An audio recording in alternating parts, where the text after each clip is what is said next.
Ah, pardon, je ne vous avais pas vu. Vous êtes un peu tôt. Directeur adjoint Moreau, membre de l'Assemblée départementale, doyen Leblanc, distingués collègues, amis et proches. Le 5 février dernier, pendant une balade à pied, seul en pleine tempête de neige, je me suis posé et reposé une question.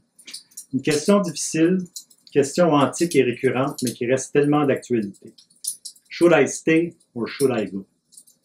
La réponse a une portée considérable. Elle m'affectera et risquera de vous ébranler toutes et tous. Je m'adresse à vous ce soir pour vous faire part du fruit de ma réflexion. Ceci exposera, selon le point de vue, mon espoir ou mon désespoir face à l'avenir, ma foi ou mes doutes envers mes collègues et la très haute administration, le sauvetage égoïste de mon âme ou le sacrifice pour l'institution, et ma vision pour construire avec vous un monde meilleur ou simplement abandonné. Issu d'une classe moyenne vivante et fière, du centre d'un arrondissement populaire de Montréal, où anglophones et francophones tentaient de cohabiter parmi Portugais, Italiens, Ukrainiens, éparpillés dans rues et ruelles de Rosemont, fils d'un banquier montréalais humble et honnête, d'une femme au foyer de Saint-Ulric de Rivière-Blanche, dernier d'une famille de 3, loin derrière à la traîne, bref, un accident. La vie m'amenait vers d'autres horizons, le sport, la musique, la drogue, l'alcool. Ceci jusqu'au jour où un brave mais pessimiste professeur de chimie, M. Leclerc, tempêta devant sa classe, debout, une prophétie suite aux faibles résultats d'un très mauvais examen. Je n'en vois pas 5 ici qui vont se rendre à l'université. Je n'étais pas du nombre. Le destin finit par me conduire vers la biologie marine. Ma longue marche traversant un sentier sinueux, débutant sur le Mont-Royal, où l'Université de Montréal y occupait un flanc de montagne, cabotant par la suite les berges d'un fleuve supportant l'un des piliers de l'Université du Québec, suivi d'un exil à Odense, le nombril du Danemark. Exil, mais ouverture sur le monde. Puis le retour au pays dans la ville de Québec et finalement Moncton, l'Acadie, l'Acadie du Sud-Est. 16 années plus tard, ne réussissant plus à passer inaperçu, j'acceptais un soir d'hiver, un soir historique de 2013, j'acceptais de prendre les rênes d'un département, le département de biologie. Je prenais les rênes des mains d'un timonier qui avait mené son navire à un niveau de fonctionnement on ne peut plus efficace. Un leadership engagé et collégial, assurant manœuvres et opérations d'une fluidité exemplaire. Le travail fut ardu, difficile, rempli de contraintes et d'embûches. Les souliers que je devais enfiler étaient grands, très grands, en fait beaucoup plus larges que grands. Laissez-moi quelques secondes ici pour remettre dans toute sa perspective le travail de mon prédécesseur, le très honorable Jacques Nocco. Seul Dieu sait comment il a pu traverser cette période, mordre à pleines dents dans son directorat, assumer sa tâche. Il aura été maître de ce département 13 de mes premières 16 années à l'Université de Moncton, institution où j'ai dû apprendre les habiletés de professeur, de chercheur et d'administrateur, et ceci dans un métissage le plus fusionnel possible. Je ne peux que recommander son âme à Dieu. Le travail fut ardu, difficile, rempli de contraintes et d'embûches. Les tâches administratives qui allaient venir m'ont tout simplement étonné, scié. Nul ne peut connaître et comprendre sans y avoir préalablement goûté l'obscurantisme associé à la reconfiguration, la complexité de l'architecture des charges de travail des professeurs et des techniciens, l'interrelation des trames horaires, à l'échelle facultaire, voire même universitaire, l'échafaudage et l'organisation de réunions, d'assemblées, de comités, de commissions, le purgatoire des rencontres impromptues avec des étudiants désabusés, enragés ou tout simplement égarés, la difficulté de perdre en fin de premier mandat une adjointe de travail entraînée, disciplinée, premier rempart pour faire face à tout, et j'en passe. Mais que voulez-vous? Ce n'est qu'au bout des pires calvaires que l'humanité a dressé les pierres blanches de ses victoires les plus décisives. J'ai tenté lors de ce premier mandat de m'attaquer à toutes ces tâches et de le faire avec le meilleur de mes convictions, dans toute l'humilité possible, sans avarice, sans jalousie, sans luxure, sans gourmandise, sans orgueil, sans colère et sans paresse. Les qualités d'un professionnel.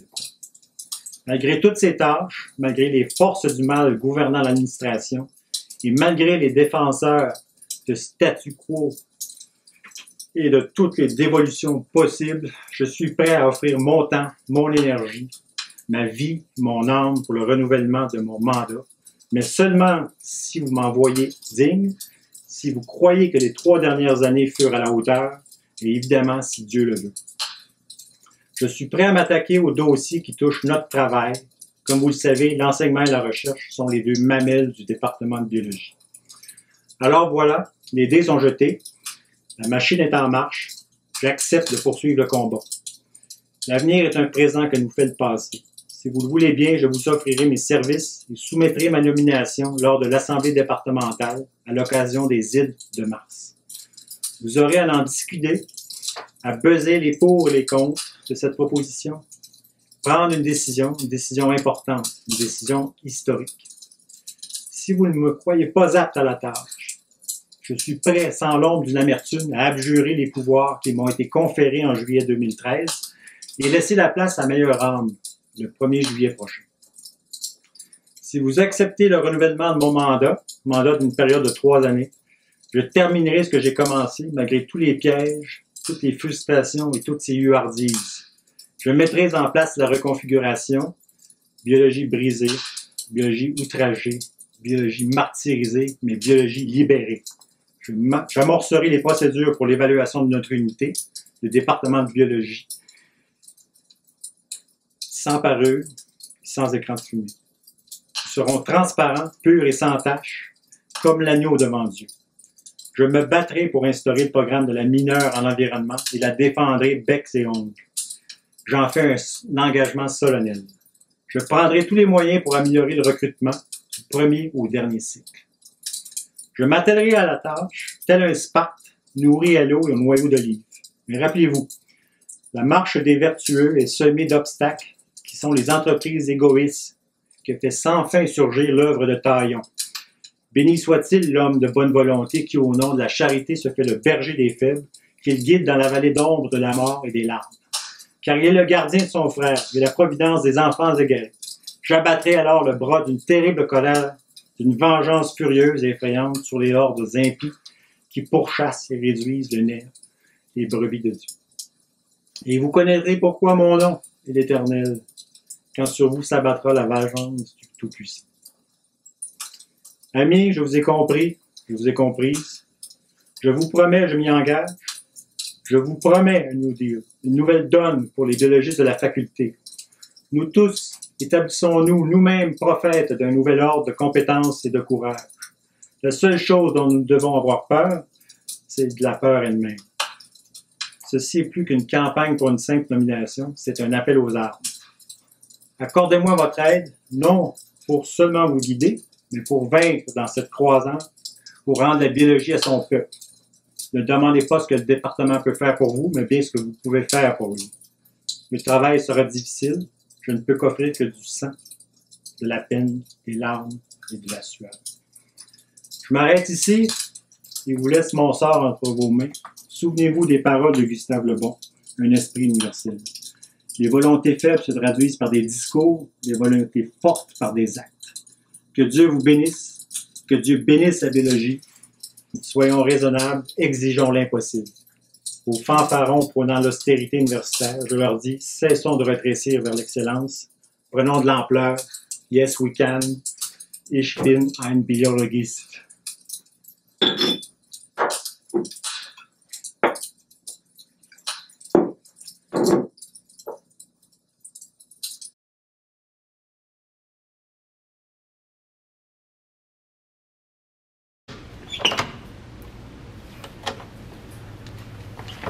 Oh.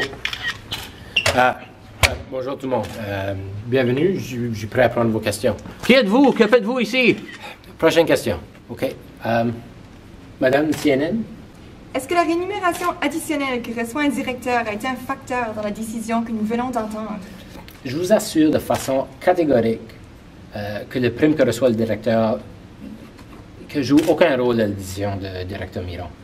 D'ailleurs, les directeurs contribuent à chaque année sa prime à une association caritative locale.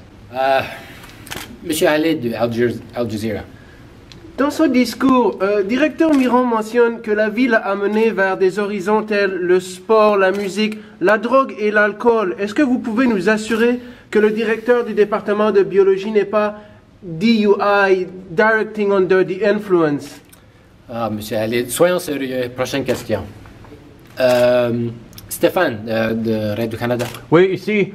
Pourquoi le directeur Miron, après avoir dit dans le passé, et je cite, « Il n'y a rien de bon de cette job-là », a-t-il décidé de rester en poste pour un autre 3 ans? La position du directeur Miron a évolué dans les 3 dernières années. Il voit maintenant que le bien du département doit passer avant son bien. Les pressions du milieu ont contribué à forcer la main du directeur sortant. Puis le directeur Miron, il reste, comment je peux dire, le candidat de l'establishment. CBC, allez-y. Oui, n'est-il pas vrai que le directeur Miron cherche un autre mandat uniquement parce qu'il n'y avait aucun autre candidat viable? La décision de continuer comme directeur pour un autre mandat, c'était prise avec une seule chose en tête, le bien du département de biologie. Je vous rappelle que l'Assemblée départementale, lors de sa prochaine réunion, devrait décider oui ou non de la candidature de M. le directeur Miron. Et si c'est recevable, ou même à l'avantage du département, toute personne qui veut se présenter d'ici là, présenter sa candidature, est ouverte à le faire. Oui, Monsieur Haché du BBC. Oui, de qui M. Miron parle-t-il exactement quand il fait référence aux forces du mal qui contrôlent l'administration? Directeur Miron fait référence à tout individu qui voulant ralentir le département de biologie. Dernière question. Oui, TF1. Est-ce que le directeur Miron envisage rouvrir les dossiers concernant la sabbatique de Luc Martin et la titularisation de Martin Filion? Pas question. What's next for Mr. Miron? Look, I thank you for your interest in the activities of Mr. Miron. Just follow the news as it comes out at the next departmental meeting. You will have more to say, and Mr. Miron will release information on Twitter as the news comes out. Thank you. Okay.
Et collègues, amis et proches. Le 5 février. Tu du feu? Qui reste tellement d'actualité. Should I stay or should I go? Yes. Une balade à pied, seule en pleine temps. C'est quoi? That was a good one, though. Okay, la réponse a une portée considérable. Je sais pas ce que je peux do with my hands. What is that? We don't see them, so c'est fine. La position du directeur Morin a évolué dans les dernières 3 années. Il doit... Vous êtes bien rire. Je pense que t'as dit Morin, c'est ça, je trouve. La position du directeur Morin... Fuck me, Jesus. Whenever you're ready. Yeah, wipe that smile off your face. That shit, never mind. Yeah. I'm trying to read... And we're rolling now. What's next for Mr. Miron? Well... J'ai vu mon téléphone, tu sais, j'étais comme... Je voulais juste qu'on le voit, puis c'était... David, push this in closer. Get in there, everybody. Okay. Everybody, get in there. Get in tight, everybody. And Gary, whenever you're ready. Okay, everybody get in tight. Take 1. OK, le speech à Gilles Morin. Scène 0, take 1. I fucked up, sorry. Take 1, scene 1. C'est d'un banquier montréalais humble et honnête, d'une femme honnête.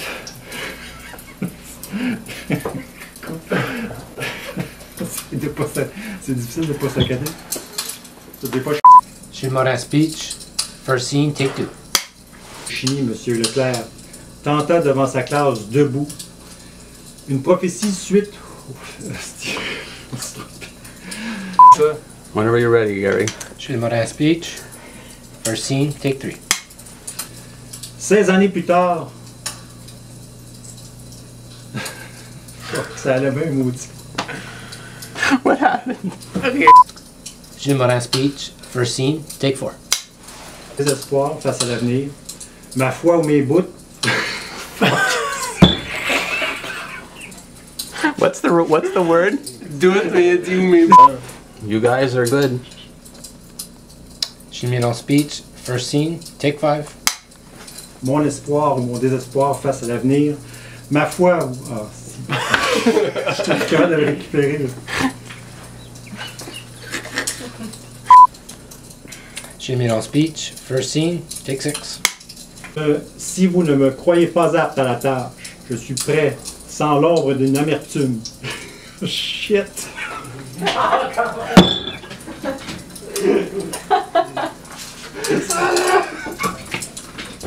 T'es comme, oh shit, il va loin.